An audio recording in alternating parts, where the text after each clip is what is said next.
Shri Swami Samarth. Welcome back to my blog.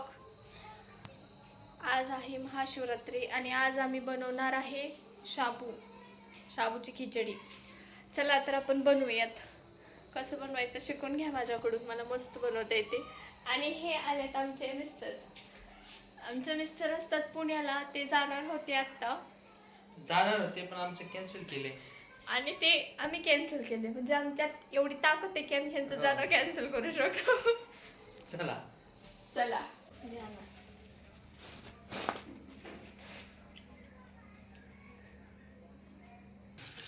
चालू शकतो.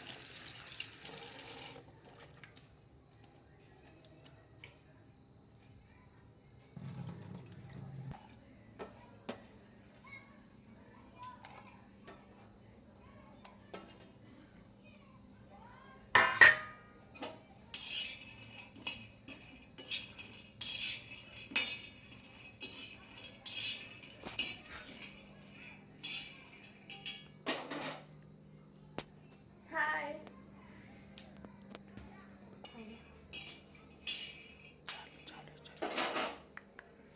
चला तर मग आज आपण बनवणार आहे शाबूची खिचडी. आज आहे महाशिवरात्री. सगळ्यांनी शिवरात्रीचा उपवास पकडले. आता संध्याकाळ आहे आणि संध्याकाळसाठी मी बनवते शाबू. चला तर बघूयात आपण मी कसा बनवते शाबू ते. इथे घेतलेत शेंगदाणे भाजून. भाजल्याने पण भाजायचे हे शेंगदाणे. मिरच्या घेतल्या थोड्याशा. मिरच्यामध्ये मीठ टाकले. मीठ आणि मिरच्या वाटून घ्यायच्या त्यात आपल्याला.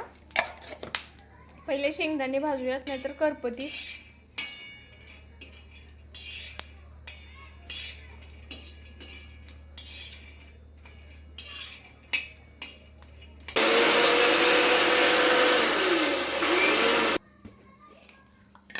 तर आता इथं मिरच्या आणि मीठ वाटून घेतले.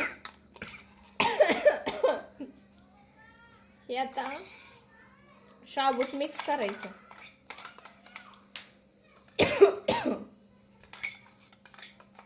हे ह्याच्यात टाकून घ्यायचं, सगळं काढायचं, जेवढं निघेल तेवढं काढायचं, राहिलेलं ठेवायचं. आणि ह्याच्यात टाकायचे शेंगदाणे. हे शेंगदाणे घ्यायचे असे ह्याच्यात टाकायचे. आपल्याला जेवढे लागतील तेवढे टाकून घ्यायचे. मी जरा जास्त घेते आता, आमचा शाबू जास्त आहे म्हणून. हा, आणि मी आता या शेंगदाण्यामध्ये थोडीशी साखर टाकणार आहे. थोडीशी म्हणजे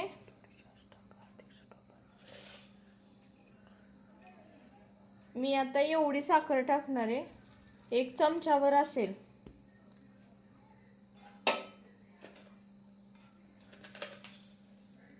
आणि ही अजून थोडीशी टाकते. 1.5 चमचा साखर टाकली याच्यात मी. आता हे वाटण करून घेऊ आपण.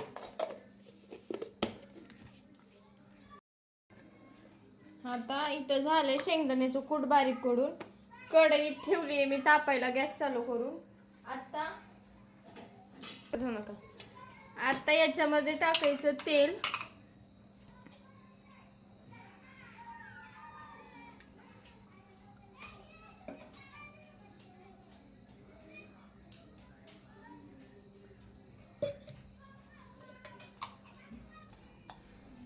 आता हे वाटून झालेलं आहे आणि हे शाबू मिरच्या टाकल्या त्याच्यात.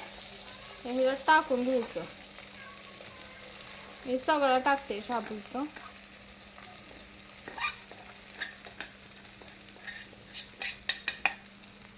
आता या शाबूमध्ये टाकायचं हे कूट शेंगदाण्याचं.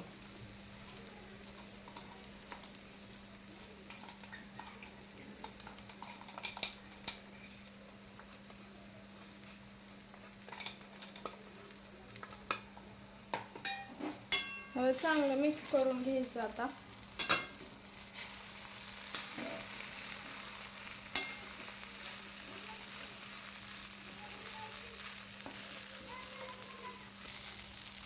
आता हे चांगल्या पद्धतीने असं मिक्स करून घ्यायचं.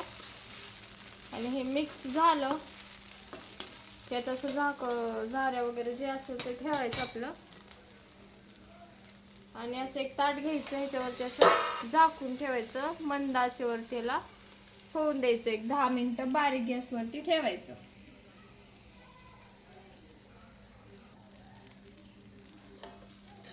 आता ह्याला बघते थोडस झालंय का. आता ह्याच्यात थोडस पिळायचं, थोडस लिंबू पिळायचं. आता ह्याच्यात तुम्हाला आवडत असेल तर पिळा, नसेल तरी नका पिळू. मिक्स करून घ्यायचं ह्याला पण आता अजून जरा असं. आणि हे मिक्स करून झालं, याला अजून 5 मिनिटं झाकून ठेवायचं बारीक गॅसवर, वाफलून द्यायचं थोडंसं.